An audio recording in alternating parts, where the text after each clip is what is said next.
नमस्कार दोस्तों, आइए सुनते हैं मुंशी प्रेमचंद्र साहित्य सेवा सदन पार्ट 54।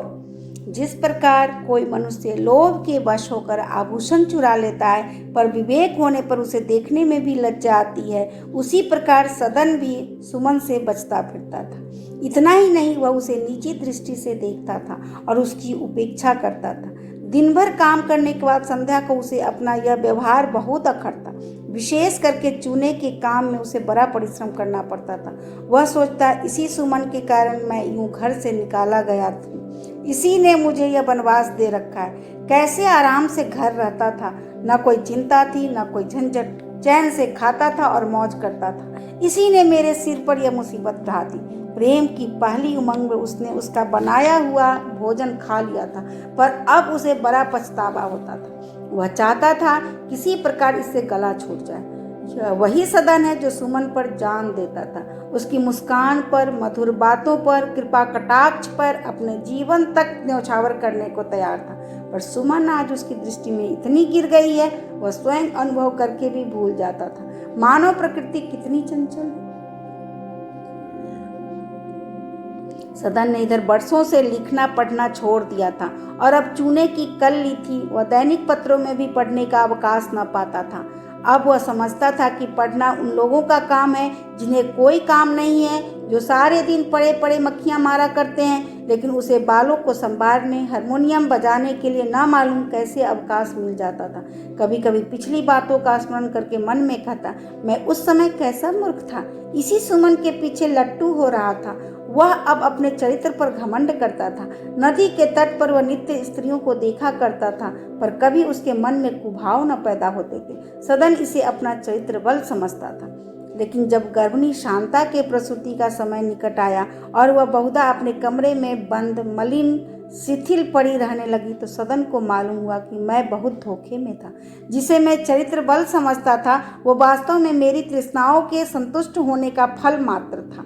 अब वह काम पर से लौटता तो शांता मधुर मुस्कान के साथ उसका स्वागत न करती। वह अपनी चारपाई पर पड़ी रहती। कभी उसके सिर में दर्द होता, कभी शरीर में, कभी ताप बढ़ाता, कभी मतली होने लगती। उसका मुख चंद्र कांतिहीन हो गया था। मालूम होता था शरीर में रक्त ही नहीं है। सदन को उसकी यह दशा देखकर दुख होता। वह घंटों उसके पास बैठकर उसका दिल बहलाता रहता, लेकिन उसके चेहरे से मालूम होता था कि उसे वहाँ बैठना अखर रहा है। वह किसी न किसी बहाने से जल्दी ही उठ जाता। उसकी विलास तृष्णा ने मन को फिर चंचल करना शुरू किया। कुवासनाएं उठने लगी। वह युवती मलाइनों से हंसी करना शुरू किया। कुवासनाएं उठने लगी। मलाइनों से हंसी करता, गंगा तट पर जाता तो नहाने वाली स्त्रियों की कुदृष्टि से देखता। यहाँ तक कि एक दिन वासना से विहल होकर वह दाल मंडी की ओर चला। वहाँ कई महीनों से इधर नहीं आया था। 8 बज गए थे। काम भोग की प्रबल इच्छा उसे बढ़ाए लिए जाती थी। उसका ज्ञान और विवेक इस समय इस आवेग के नीचे दब गया था। वह कभी 2 बक आगे चलता, कभी चुपचाप खड़ा होकर कुछ सोचता और पीछे फिरता, लेकिन 2-4 कदम चलकर वह फिर लौट पड़ता। इस समय उसकी दशा उस रोगी सी हो रही थी जो मीठे पदार्थ को सामने देखकर उस पर टूट पड़ता है और पथ्यापथ्य का विचार नहीं करता। लेकिन जब वह दाल मंडी में पहुंचा तो गली में वह चहल पहल न देखी जो पहले दिखाई देती थी।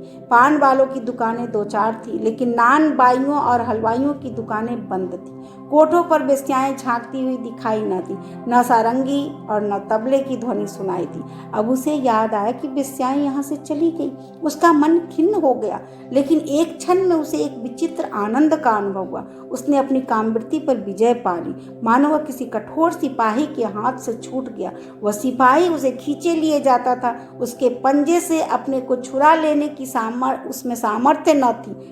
पर थाने में पहुंचकर सिपाही ने उसे देखा कि थाना बंद है, न थानेदार है, न कोई कांस्टेबल, न चौकीदार। सदन को अब अपने मन की दुर्बलता पर लज्जा आई। उसे अपने मनोबल पर जो घमंड था चूर चूर हो गया। वह लौटना चाहता था, पर जी में आया कि आया हूं तो अच्छी तरह से सैर क्यों न कर लूं। आगे बढ़ा तो वह मकान दिखाई दिया जिसमें सुमन रहती थी। वहां से गाने की मधुर ध्वनि उसके कान में आई। उसने आश्चर्य से ऊपर देखा तो एक बड़ा साइन बोर्ड दिखाई दिया। उस पर लिखा था संगीत पाठशाला। सदन ऊपर चढ़ गया। इसी कमरे में वह महीनों सुमन के पास बैठा था। उसके मन में कितनी ही पुरानी स्मृतियां आने लगी। वह एक बेंच पर बैठ गया और गाना सुनने लगा। 20-25 मनुष्य बैठे हुए गाने बजाने का अभ्यास कर रहे थे।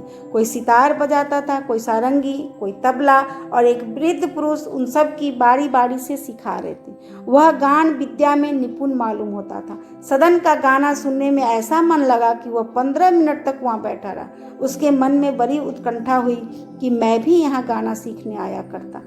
पर एक तो उसका मकान यहाँ से बहुत दूर था, दूसरे स्त्रियों को अकेली छोड़कर रात को आना कठिन था। वह उठना ही चाहता था कि इतने में उसे गायनाचार्य ने सितार पर यह गाना शुरू किया।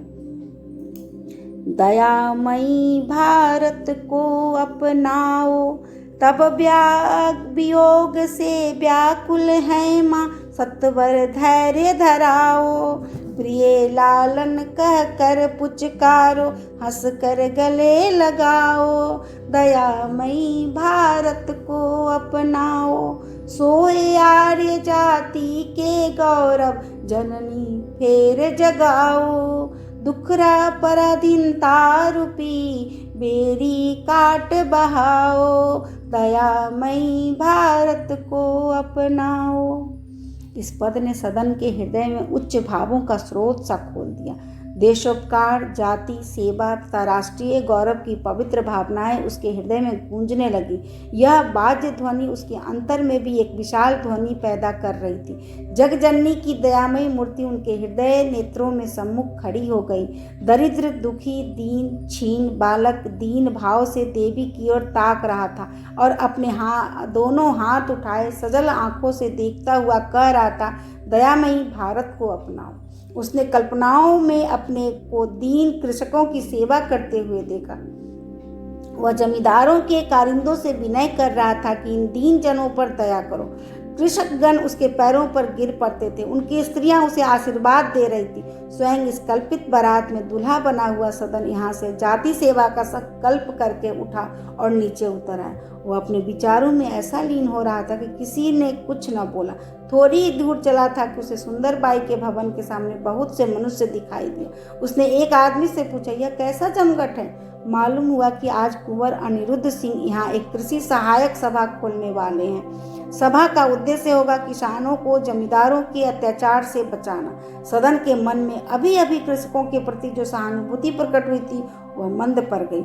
वह जमींदार था और कृषकों पर दया करना चाहता था, पर उसे मंजूर न था कि कोई उसे दबाए और किसानों को भड़काकर जमींदार के विरुद्ध खड़ा कर दे। उसने मन में कहा, यह लोग जमींदारों के सत्तों को मिटाना चाहते हैं। द्वेष भाव से ही प्रेरित होकर इन लोगों ने यह संस्था खोलने का विचार किया है, जो हम लोगों को भी सतर्क हो जाना चाहिए। हमको अपनी रक्षा करनी चाहिए। मानव प्रकृति का दबाव से इतनी घृणा है। सदन ने यहाँ ठहरना व्यर्थ समझा। 9 बज गए थे। वह घर को लौटा। अभी आप सुन रहे थे मुंशी प्रेमचंद्र साहित्य सेवा सदन पार्ट 54। धन्यवाद।